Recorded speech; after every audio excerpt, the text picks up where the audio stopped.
When it comes to dogs and swimming, you want to make sure you have a harness on your dog that's going to allow you control and safety while also making sure they cannot accidentally escape out of it. We've done other videos about escape-proof harnesses that have a third point of contact, so in front of their chest, under their front feet, but then there's a smaller piece around their tummies that's not tight enough to bite into their stomachs, but is small enough that it doesn't go up over their rib cage. So if they try to back out of that harness, it doesn't go up and over, meaning your dog is not going to be able to escape from it. We've done other videos, I'll link those down below, but I don't like to use the bigger, fancier, more padded versions for swimming because when you go swimming, it's going to pick up all that ickiness, and even though you clean it, it is going to wear out a little bit faster, it's going to get a little bit stinkier, and it just is a lot of extra work. So while I have not found a waterproof, escape-proof harness, I have found one that we are using for our swimming needs right now.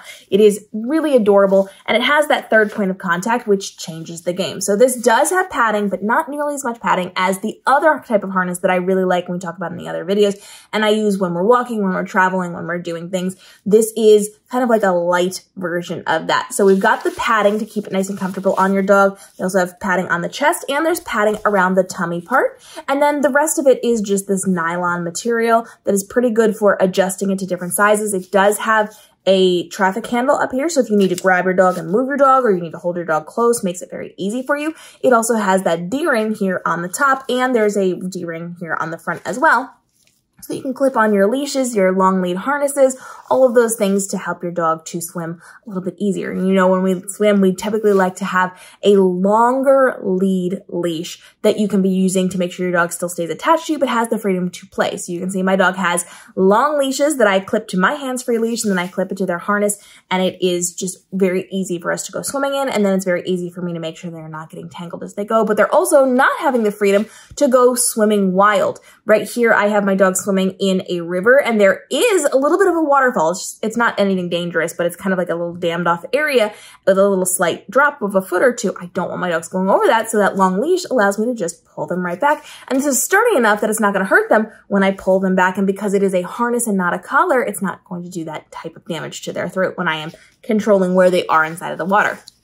So this is really nice. It just comes with little clips on either side. When you are putting this on, you just unclip the front two pieces, and then it just goes over their head, and you clip it right here. And then this is the tummy piece. You just unclip one side of that, otherwise you might risk losing it. And you can see it's very easy for us to be able to adjust that. It's very comfortable for them to be able to wear, and then it's very easy to clean off as well. I just use my hose on this one, and I spray it down. It removes any sand, any dirt, any chlorine, anything that we happen to pick up on whatever type of swim we are doing.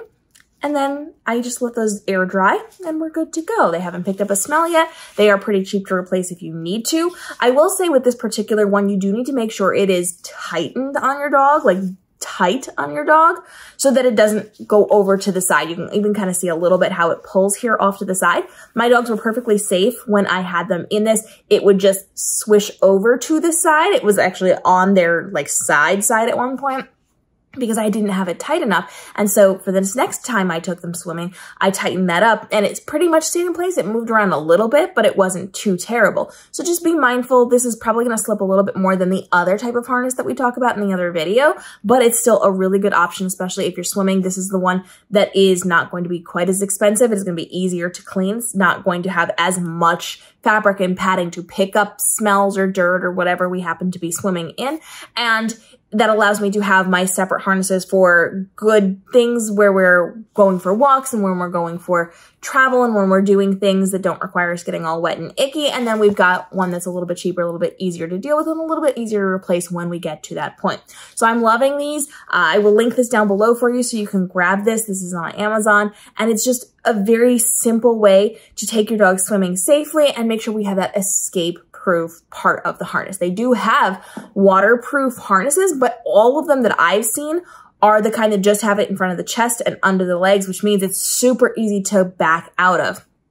I like to tell the story of the first time Lucy backed out of her harness. We were on vacation, we were at the ocean, and I went to go from the ocean into the hotel, and she got scared of the lobby because they had a lot of inflatables for Christmas and things going on, and she was terrified to come back into the lobby.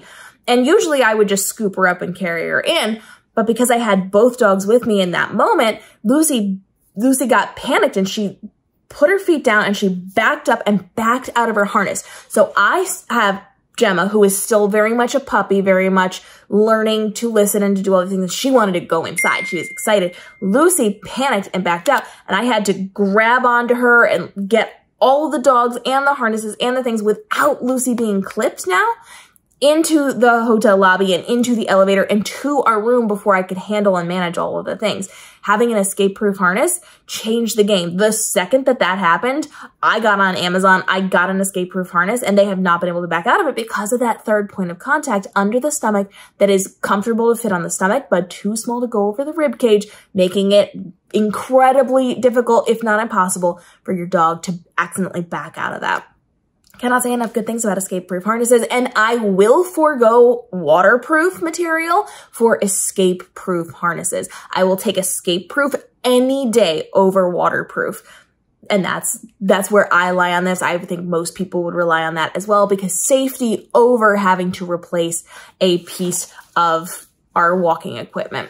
Drop your comments down below. Let me know what you're thinking. What else should we be trying out on the girls when we're swimming, when we're traveling? The tools, technology, the resources that we are using to help walk our dogs a little bit better, harnesses, leashes, all those things. We've got full playlists on harnesses and leashes and travel and swimming and all the things that you need to level up as a dog parent to give your dog the best life possible with the least amount of stress on you. We'll see you in the upcoming episodes.